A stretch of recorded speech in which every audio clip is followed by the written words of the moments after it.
इस नए संसद भवन में अपनी पहले ही दिन हमने विधायी कार्य की शुरुआत करते हुए नारी शक्ति को सही मायनों में नमन करने का काम किया है। 128वां संविधान संशोधन विधेयक जो महिला आरक्षण विधेयक सरकार लेकर आई है, इसकी मैं तहे दिल से सराहना करती हूँ। माननीय प्रधानमंत्री जी को इसके लिए आभार व्यक्त करती हूँ। बाबा साहेब अम्बेडकर ने कहा था कि political power is the key to social progress. हमने देखा है कि हमने अर्बन लोकल बॉडीज में, पंचायती राज संस्थाओं में जब अपने देश की महिलाओं को भागीदारी दी तो हमारी महिलाओं ने ग्रामीण क्षेत्रों में, शहरी क्षेत्रों में कितना उल्लेखनीय कार्य करके दिखाया है। और जहां तक मोदी जी की सरकार की बात है तो हमारी सरकार विमेन लेड डेवलपमेंट की बात करती है, यानी कि महिलाएं आगे बढ़ के कैसे देश का नेतृत्व करें, इसकी बात हम करते हैं। तो इसलिए जरूरी है कि जो टॉप मोस्ट डिसीजन मेकिंग है हमारे देश के अंदर, हमारे लेजिस्लेटिव प्रोसेस में और हमारे इंस्टीट्यूशंस में हमारी महिलाओं को लाना बेहद जरूरी है और उस दृष्टि से ये बिल बहुत ही महत्वपूर्ण है। अध्यक्ष जी, ये बिल नया नहीं है, ये बिल पुराना है, इसका इतिहास 27 वर्ष लंबा है। हमने देखा कि 1996 में सबसे पहले एच.डी. देवेगौड़ा जी की सरकार इस बिल को लेकर आई थी और उसके बाद तमाम लोगों ने प्रयास किए, तमाम पार्टीज ने, सरकारों ने। 97, 98, 99, 2003 में वाजपेयी जी की एनडीए की सरकार ने प्रयास किया। 2008 और 2010 में यूपीए की सरकार ने प्रयास किया, लेकिन कोई भी सरकार इसे एक लॉजिकल कंक्लूजन तक ले जाने में सफल नहीं हुई। सभी सरकारों ने विफलता का ही सामने किया। उस दृष्टि से मुझे बहुत प्रसन्नता है कि मोदी जी के नेतृत्व की सरकार जब इस विधेयक को लेकर आई है तो हम इसे सफलता तक, अंजाम तक पहुंचाने का काम इस बार करके दिखाएंगे। जब मैं अपने कांग्रेस के साथियों को सुन रही थी इस विषय को उठाते हो तो मेरे मन में एक स्वाभाविक जिज्ञासा जागी कि 2008 में आप राज्यसभा के अंदर इस बिल को लेकर आए थे और 2010 में आपने इसको पारित कराया था। आज आप कांग्रेस पार्टी के तरफ से ये विषय ओबीसी कोटा का जो उठाया जा रहा है, मेरे मन में जिज्ञासा है कि उस समय जब राज्यसभा में लाके बिल पास कराया था तब क्या पिछड़े समाज की महिलाओं को कोटा दिया जाए, ये विषय आपके संज्ञान में आपकी पार्टी की प्रायोरिटी था या नहीं था? और अगर उस वक्त आपकी पार्टी की प्रायोरिटी नहीं था तो आज जब मोदी जी की सरकार ये बिल लाई है और ये बिल पास होगा क्योंकि संख्या बल इस किस्म का है, तो क्या ये नया नया ख्याल अभी अभी आया है? हालांकि ये विषय महत्वपूर्ण है, मैं इस बात को दोबारा दोहराऊंगी, लेकिन स्थिति स्पष्ट होनी चाहिए कि हम अपने आवरण बार बार बदल नहीं सकते हैं। अध्यक्ष महोदय, ये मैं जरूर कहना चाहती हूँ। Nishikant ji, for one more, he said that we are on a side, India is on a side of people who ran women down and spoke derogatorily. I would like to ask the BJP, and this is my own case, this is not somebody else's case I'm fighting for. The BJP had a head who was the head of the BJP in Maharashtra. He told me personally on record on television that Supriya Sule, ghar jao, khana banao, desh koi aur chala lega, hum log chalange. This is what the BJP's mindset is. Another minister in their cabinet has used a derogatory word against me.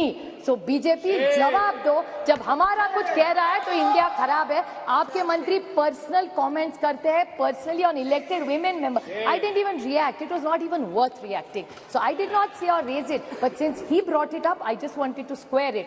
कि आप करें तो ठीक और हम करें तो गलती, that will. The rule has to be the same for everybody. Another question I want to ask, just out of curiosity, I appreciate their entire speech and the questions. There's a, unless we have a delimitation and census, we are not going to get it, is what I've understood from them. Yes. So then what is this special session? तो अभी नहीं करते तो दिसंबर में कर लेते. We could have had other discussion. There's drought in this country. Why this special session? Cannot discuss drought. We could have done, it's hoodwinking. So my question to this government is the date of the next census is indeterminate. The date of the next delimitation is indeterminate. So in the reservation, which is dependent on two indeterminate dates, how are we going to get it? There is no dates only decided for census or for delimitation. So what is the date and the timeline for this? So I can't understand what this is. I'd like to quote the Mahatma Gandhi in this. When the Cripps mission, sir, if you remember, you're such a learned member, he had mentioned when the Cripps mission had happened that post-dated check drawn from a crashing bank. That's what I felt when I saw this. Thank that you. If this is a post-dated check given by them. Thank you very much. And Megwal ji made a I think last this- two comments. Last very short points, very short points, sir. That the Megwal ji said that Lok Sabha mein aayega, Rajya Sabha mein nahi aayega. Lekin he said states mein aayega MLC. That's 303. They're 303 here and they're 200 in my state. जोड़ तोड़ के हर राज्य में उनकी सरकार है अब. So why don't they do that? If we failed, I accept we failed. So then what is the difference between you and us then? So if they want to be the change, what they say, so they should apply it in Rajya Sabha. We will support it. I'm sure the entire India, Thank you. we will support Srimati. it. नारी शक्ति वंदन विधेयक Samajwadi party की हमेशा से यह मांग रही है कि पिछड़ा वर्ग महिला तथा अल्पसंख्यक महिला को भी इसमें सम्मिलित किया जाए, इसमें उनको आरक्षण दिया जाए। लोकसभा और विधानसभा में तो यह बिल लागू होगा, लेकिन हम ये पूछना चाहते हैं कि ये राज्यसभा और विधान परिषद में भी लागू होगा कि नहीं लागू होगा। 13 साल से यह बिल अटका हुआ था सर, और लगभग 1 दशक पूरा होने जा रहा है भाजपा की सरकार को, और इस 1 दशक में जब लगभग पूरा होने जा रहा है तब इस सरकार को महिलाओं की याद आई है। तो आखिर क्यों, जब यह 10 वर्ष पूरे होने जा रहे हैं सरकार को, तो महिलाओं की याद आई है अब। सर, मेरा यह सवाल है कि आने वाले चुनाव में यह लागू हो पाएगा कि नहीं लागू हो पाएगा, और जो विधानसभा के भी चुनाव होने जा रहे हैं, जो 5 राज्यों में होने जा रहे हैं, उसमें यह लागू हो पाएगा कि नहीं हो पाएगा यह महिला विधेयक बिल। सर, सवाल यह भी है कि जनगणना कब होगी, और यह सवाल इसके साथ यह भी है कि यह सरकार जातिगत जनगणना कराएगी या नहीं कराएगी। इसी के साथ सर सवाल यह भी है कि परिसीमन कब होगा, और परिसीमन के आधार पर ही आरक्षण महिलाओं को मिला जाएगा। सर, प्रधानमंत्री जी ने कहा था कि हमें सिद्धि की बात करी थी सर, तो साधना से ही सिद्धि की प्राप्ति होती है, और असली साधना तभी होगी जब हम महिलाओं को उनका पूर्ण आरक्षण देंगे, जब हम ओबीसी महिलाओं को इसमें इंक्लूड करेंगे, जब हम SC ST महिलाओं को इसमें इंक्लूड करेंगे, और जब हम अल्पसंख्यक महिलाओं को भी इसमें इंक्लूड करेंगे, सम्मिलित करेंगे। क्योंकि प्रधानमंत्री जी खुद 3 तलाक की बात करते हैं, तो मुझे पूरा भरोसा है कि इसमें अल्पसंख्यक महिलाओं का भी मान और पक्ष रखा जाएगा। सर, जहां हम बात कर रहे हैं आज महिला विधेयक बिल की, तो without revolution, evolution is not possible. And for evolution to take place in our country, it is very important that the OBC women get their reservation, that the SC ST women get their reservation, and that the minorities women also get these reservations, sir. और sir, मुझे पूरा भरोसा है सरकार पर कि Samajwadi party की जो यह मांग है वो इस पे श्रवण भी करेंगी, मनन भी करेंगी, और इसका निधि ध्यासन भी करेंगी।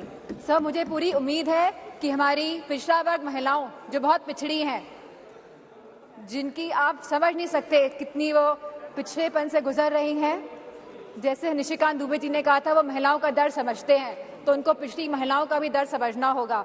सर, मेरा अनुरोध है सर कि आप हमारे मोस्ट ऑनरेबल मेंबर को ये कहिए कि वह किसी भी सदस्य का नाम जो सदन में मौजूद नहीं है वो ना ले, और आने वाली कार्यवाहियों में भी ना लें। कि ये संशोधन विधेयक वास्तव में महिलाओं को आरक्षण देने की साफ नीयत से नहीं लाया गया है, बल्कि आने वाली विधानसभाओं तथा लोकसभा के चुनावों में देश की भोली भाली महिलाओं को ये प्रलोभन देकर व उनकी आंखों में धूल झोंककर उनका वोट हासिल करने की नीयत से ही लाया गया है। और यदि ऐसा नहीं है तो फिर हमारी पार्टी सरकार से ये भी अनुरोध करती है कि सरकार इस विधेयक में से या तो इन दोनों प्रावधानों को निकाले